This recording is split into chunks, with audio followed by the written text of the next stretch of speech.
that. Why don't you want to deal with a single baby Because daddy? already, Why? Yeah, why not? What's wrong with that? What's wrong with baby daddies?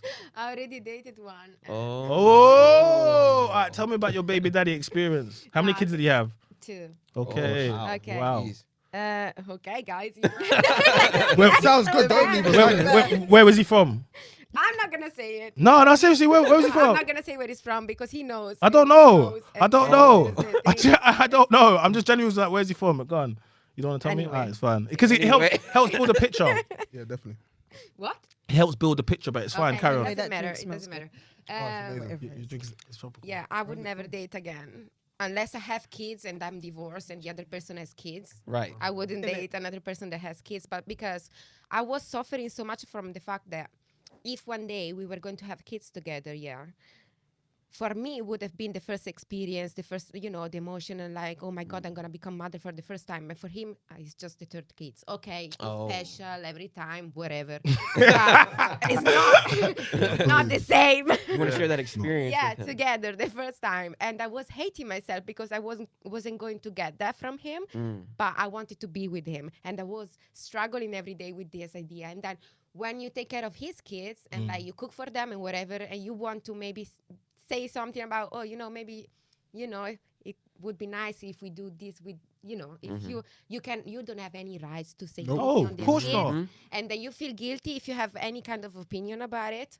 And then once you break up, you don't have any rights about the kids. So you won't see him again, even though you cooked for him for 3 years and you took care of him. Oh wow. Okay, so see how you're feeling. No. Well, in general, I know you in general. I can see someone's triggered by the baby daddies over here. But there's a lot of men No, that baby daddy, stay away from me. there's a lot of men out there that feel like this, right? They invest their time into kids that aren't theirs, and then they get the rug pulled away from them. And they legally don't have any right to these kids that invested their time into. And Yeah, sorry. Okay. no, go on. No, I have a story about one of my closest friends. He was in a relationship with a single mother, and they've been together for 5 years. And he was picking the kids like from school, cooking for them. He was doing everything, everything for them.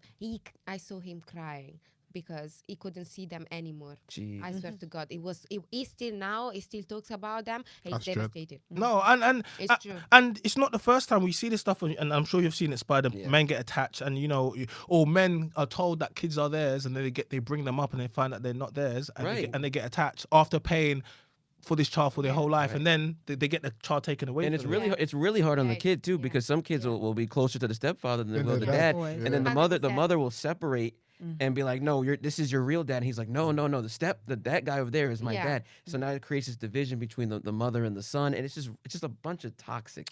So I want to ask you, Angel. So, seeing as you're divorced now. Yeah. You're in a new relationship. Yeah. How long have you been divorced for now? Oh gosh, I don't even know. It's been a few years. Yeah. Oh wow. About 5 years. What is your definition of family, and do you see a father and marriage as an essential part of it? Very important. I'm very family orientated, to be honest. We had a different type of circumstance in our split. Wouldn't have been divorced if what happened didn't happen. which Can I you can't- speak? Can you speak about it? I can't talk about it. Protecting. Damn. Protecting. Sorry. I'm protecting his feelings and my children's feelings. Okay. Gotcha. Because I can honestly say the gap that we had where we didn't have any communication or contact was correct for him to heal from what was going on with him in his life. So my children is something that I literally elevated. I turned into Superwoman for them to not feel the pain of what was going on, and they didn't. And when I say they didn't, I just mean I continue to push on family values as the most important thing we have. And we're still a family. Whilst he's down, we have to stay up for him. Yeah. So we didn't divide the him in this. Can I just say that's nice to hear? Just come from America, it's like when you get divorced, there's divorce parties and stuff. Oh. And it's like, Yeah. and it's like, Oh. yeah, I'm away America's from the different. man. The man is Separation. gone now. It's like you could do whatever you want, and No. then she starts telling the children, "Oh, your father is scum. Your father is garbage," and they'll start to like, "Well, I'm an independent woman," and they'll post it on Instagram and be like, "I don't need." We don't need him anymore, son. We don't need him anymore, daughter. And it's like, it's just so toxic. It's just refreshing true. to hear that. It's just, it's one of those things where I thank God for the type of family life I have, because I also have dad, my dad is hands-on with the sons. He's like